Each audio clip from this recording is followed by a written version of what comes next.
perbatasan ini? Tadi sudah saya sampaikan bahwa kami di BNPP menetapkan titik-titik yang menjadi prioritas, yang kita sebut sebagai lokasi-lokasi prioritas. Dari ratusan kecamatan di perbatasan, kita sudah mengidentifikasikan ada 111 kecamatan yang prioritas harus ditangani. Baik dia memiliki potensi untuk tumbuh dan berkembang sebagai growth centers atau kutub pertumbuhan, maupun yang mempunyai potensi sebagai penentu titik batas wilayah Indonesia.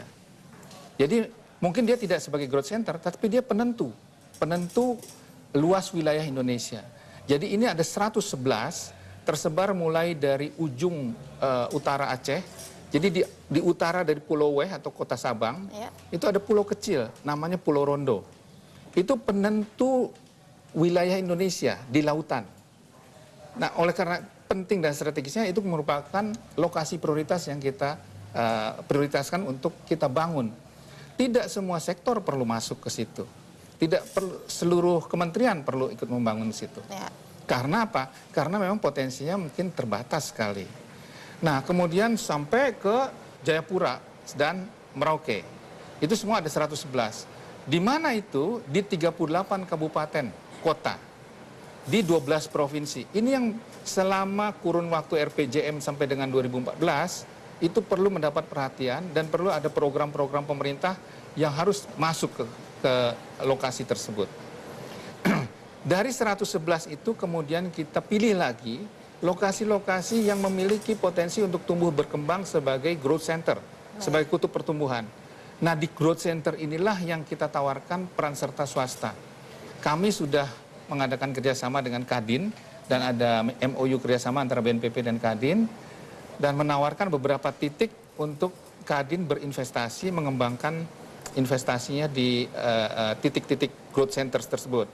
Dan pada tanggal 11 Agustus kemarin, kami telah membawa rombongan Kadin bertemu dengan Sarawak Chambers of Commerce and Industry di Kuching untuk mereka bisa menjalin kemitraan dalam rangka membangun beberapa titik di Kalimantan Barat.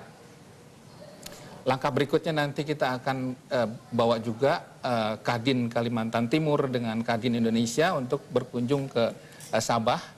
Untuk bertemu dengan mitranya di sana, untuk membangun beberapa titik juga di Kalimantan Timur, dan seterusnya juga di Papua, dan seterusnya juga di Timor Leste. Dari langkah-langkah seperti ini diharapkan dalam kurun waktu sampai 2014 akan tercipta semacam kota-kota baru, pusat pertumbuhan di perbatasan. Tentu pertanyaannya adalah, apa iya sih ada pengusaha yang mau masuk perbatasan? Apakah sudah ada Pak pihak swasta yang gitu memang sudah langsung terlibat di dalam pembangunan ini? Sudah ada yang menyatakan minatnya, dan sudah kami bawa ke Bupati, contoh misalnya di Entikong, sudah kami bawa kepada Bupati, dan Bupati segera menyiapkan kemudahan-kemudahan untuk investasi. Sebagai gambaran, undang-undang tentang penanaman modal itu menyebutkan bahwa penanaman modal yang dilakukan di kawasan perbatasan mendapatkan keringanan. Keringanannya apa aja? Keringanan pajak penghasilan, pajak pertambahan nilai, penundaan pembayaran PBB, dan macam-macam semua. Itu diatur dalam undang-undang. Jadi bukan perpres, undang-undang mengatur. Kemudian di Kepres tentang kebijakan industri nasional menyebutkan bahwa industri yang dibangun di kawasan perbatasan juga mendapatkan keringanan. Jadi ada bedanya antara investasi yang dilakukan di non-perbatasan dengan yang di perbatasan. Ini perbatasan, undang-undang menjamin ada keringanan. Jadi kalau misalnya kita bisa katakan dalam pengelolaan ini pemerintah memang sudah memberikan banyak keringanan agar pihak swasta bisa masuk untuk lebih membangun daerah perbatasan ini ya Pak ya? Betul.